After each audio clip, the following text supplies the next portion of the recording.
4,000 years ago, Sayyidina Ibrahim was asked, was ordered by Allah subhanahu wa ta'ala to proclaim for Hajj, to call for Hajj, and the city of Mecca was at the time a barren valley with no water and no human being. Sayyidina Ibrahim wondered, how can I call for Hajj where there are no human beings? And the answer from Allah subhanahu wa ta'ala was that عليك الأذان وعلينا البلاغ. Your duty is just to call, and it is upon us to deliver the message. So Sayyidina Ibrahim stood on a nearby mountain and said, يا أيها الناس إن الله قد ابتنى لنفسه بيتا فحجوا إليه. O people of the earth, people of humanity, people of all ages to come, your Lord has built a house for himself and asked you to perform Hajj to this house. And the scholars say in the books that to him the answer was from all humanity, was from all the people, even to come to the day of judgment, from the seeds of people in the backs of their fathers and forefathers. Our brothers, the pilgrims who have already traveled to Mecca, will be answering this call, will be continuing the chain that started even before Islam. Even before Islam, people used to go and to perform Hajj to the Holy Mosque in Mecca, and the tribe of Quraysh even used to make benefit from this ritual.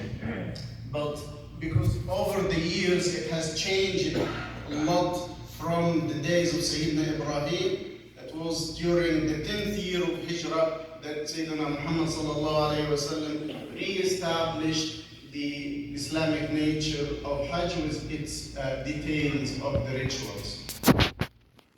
And for those who have not performed the Hajj for this year, they have not answered this year. They may be destined to answer it in a coming year. And this includes ourselves, me and you, my brothers and sisters. We didn't go to Hajj this year, but we may, Allah subhanahu wa ta'ala prescribe that for us in the coming years. Those who did not make the call for this year are of three types. One type includes the people, the persons who were very much eager to make it, and they planned for it, and they took every procedure to try to perform it. Their hearts were so much attached to making Hajj this year, but with Allah's destiny, they couldn't make it. Their hearts are still clinging and eager to go there.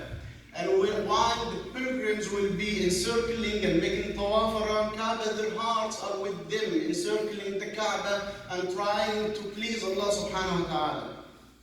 And while the pilgrims will be standing in Arafah, these people who couldn't make it but tried everything to make it, their hearts will be also standing in their own, asking Allah for forgiveness.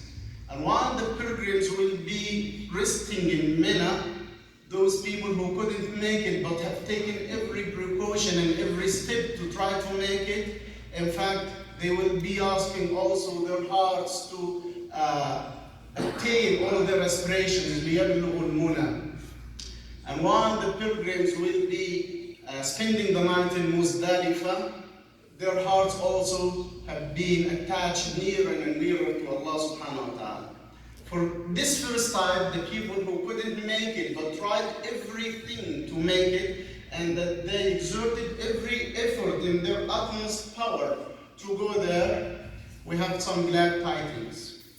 The Prophet ﷺ, when he was going to Ghazwat Tabuk, the expedition of Tabuk, said to his companions, إن بالمدينة لرجالا ما قطعتم واديا ولا سرتم مسيرا إلا شاركوكم في الأجر حبسهم العذر.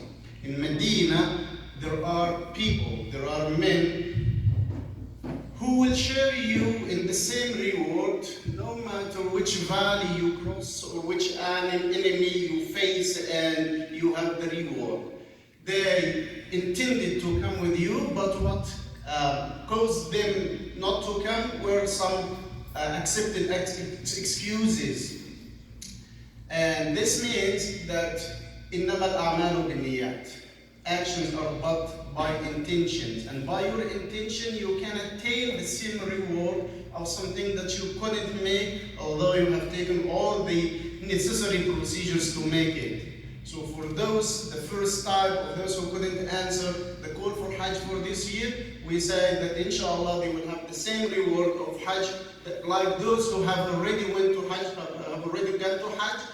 But this doesn't mean that they do not have to make it. Still they need to make it because it is one pillar of Islam, but they have attained the reward for that. The second type of people who did not go to Hajj or have not done this for this year are those who couldn't make it. Those who didn't think about it because they cannot make it. They cannot make it either financially or physically. And these are the two conditions for performing Hajj. Hajj is the fifth pillar of Islam, but you have to be able and capable financially and physically to perform it. So if they are not capable physically or financially and they didn't think about it, for those we say that you still have a chance to get some reward, and some very high reward in fact, because you are living now in the 10 favorable days in which the good deeds are favored by Allah subhanahu wa ta'ala, and they include the day of Arafah. And fasting in the day of Arafah, as the Prophet sallallahu alayhi wa sallam says, will cancel and remove and abolish all the sins of the previous year and the year to come. Then stays a third type of people who were mentally capable, financially capable, and physically capable, but they didn't think about it. They didn't care about it. And for this third type, in fact, we need to say some words and to stand with them, to tell them that in fact, this is something wrong. As long as you have got the financial substance and the physical power to do Hajj, you should do Hajj. You should perform Hajj. You should think about it each and every time. There is a saying that the scholars are different, whether this is a hadith by the Prophet ﷺ or a wise saying that is attributed to Sayyidina Ali radiallahu anhu. The saying is that من استطاع الحج ولم يحج فليمت إن شاء يهوديا أو نصرانيا. This who could and who is capable of performing Hajj and didn't think about it, he can choose whether to die a Jew or a Christian. If it is a hadith, this is a shocking statement. And if it is just as wise saying, still it is a big deal to think about. Especially when we know that Sayyidina Umar ibn al-Khattab, while he was the Caliph of the Muslims, is reported to have said, وَدَدْتُ لَوْ طُفْتُ بِقَبَائِلِ الْمَدِينَةِ. I wish that I could pass by the tribes around Medina. وَالْتَمَسْتُ الْقَادِرَ عَلَى الْحَجِّ وَلَمْ يَحِجْ. And I searched for those who could make Hajj and they didn't perform it. Hajj, so what would you do, Sayyidina Umar? He said, لَأَخَذْتُ مِنْهُمُ الْجِزْيَةِ.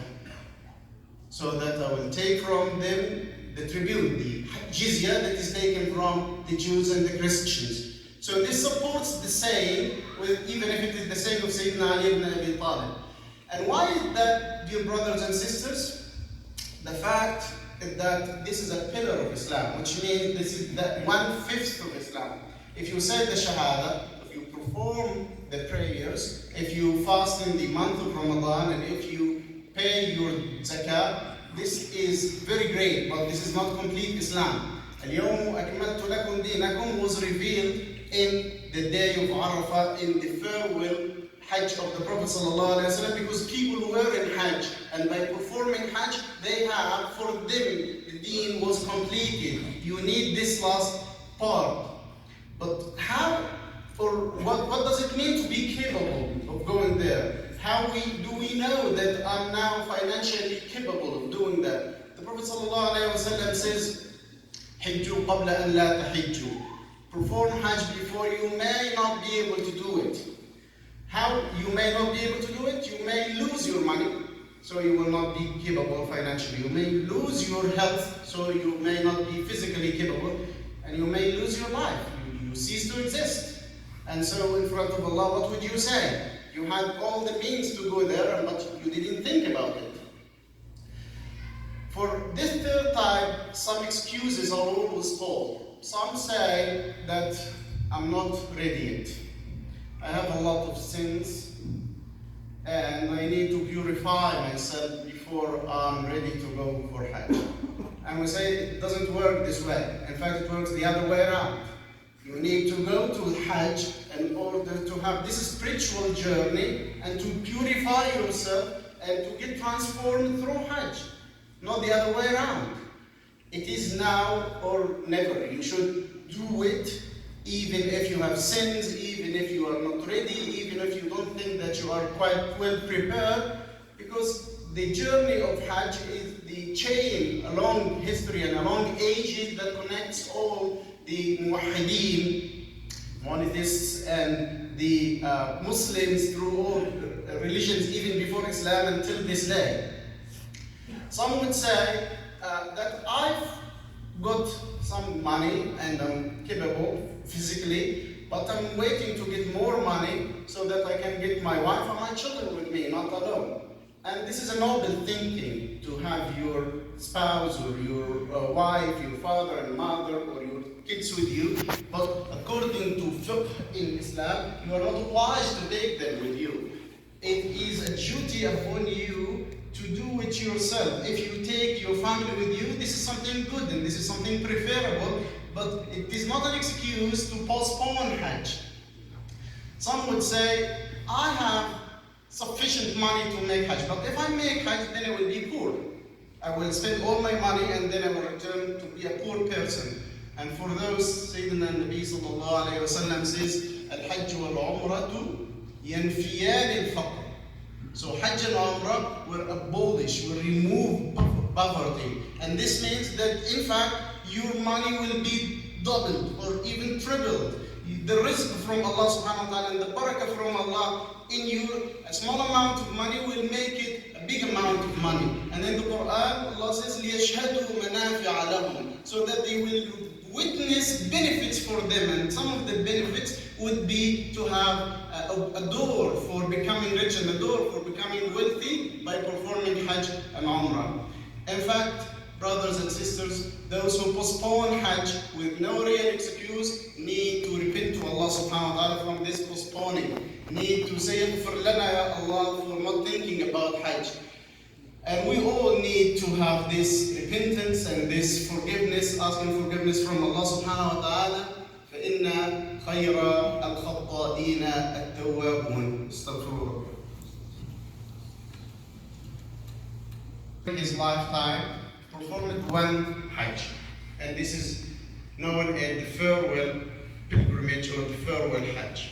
And it was in the 10th year, the last year of the age of the Prophet ﷺ, and the last year in which he was in Medina, or for his stay in Medina. Although Hajj was prescribed and revealed in the 9th year, he didn't perform it in the 9th year for two reasons. And he asked Sayyidina Abu Bakr Siddiq to lead the people through Hajj in the 9th year, because for these two reasons. The first reason is that Mecca, although it was open and the people in Mecca were Muslims at that time, but still from the tribes of Arabia there were mushrikeen, disbelievers who would perform Hajj as before Islam. So the Prophet ﷺ wanted to clean the area from all non-Muslims, from all non-Wahideen. There were also some features of Jahiliyyah. Some people used to encircle the Kaaba while they were naked. And some people used to make nadr, which was also in Jahiliyyah and not accepted by Allah subhanahu wa ta'ala. So the Nabi sallallahu alayhi wa sallam asked Sayyidina Abu Bakr as-Siddiq to go there and to lead the people in Hajj. And then he sent Sayyidina Ali ibn Abi Talib with the beginning of Surah Al-Bara'ah, the declaration of disassociation of all the treaties before that with the disbelievers. And he called people that this is the last year where non-Muslims will come to the Kaaba, will come to Mecca. Starting from next year, no non-Muslim would do pilgrimage. And no naked person would make the encircling around the Kaaba. The second reason is that people before Islam used to play with the months and change the months. Because there were 4 months in the Islamic calendar, in the lunar calendar, in which they were not allowed to fight. So in order to play with that, they changed the months and they changed the days and the weeks of the calendar over hundreds of years, to the degree that no one knew whether we were really in Dhul Hijjah or not. And in fact, in the 9th year of Hijrah, when Sayyidina Abu Bakr performed Hajj as the leader of the people, it was in Dhul Hijjah. The scholars say that it was Dhul Qa'dah at that time. That's why the Prophet ﷺ didn't make it at this time. And the scholars of the time physics know that time has got like a circulation or a rotation to which it comes to the starting point from which it started. And they say that every 6,000 years, the whole spheres and bodies and planets will come to the first standing point where they started. And on the day of Arafah, in the 10th year of Hijrah, when the Prophet ﷺ was saying his farewell sermon, it was the day in which exactly it was the day in which Allah subhanahu wa ta'ala created the heavens and the earths. The Prophet ﷺ says, and this is a miracle of the Prophet ﷺ, he says, إِنَّ الزَّمَانَ قَدْ اسْتَدَارَ. Time has rotated. كَهَيْئَتِهِ يَوْمَ خَلَقَ اللَّهُ السَّمَاوَاتِ وَالْأَرْضِ.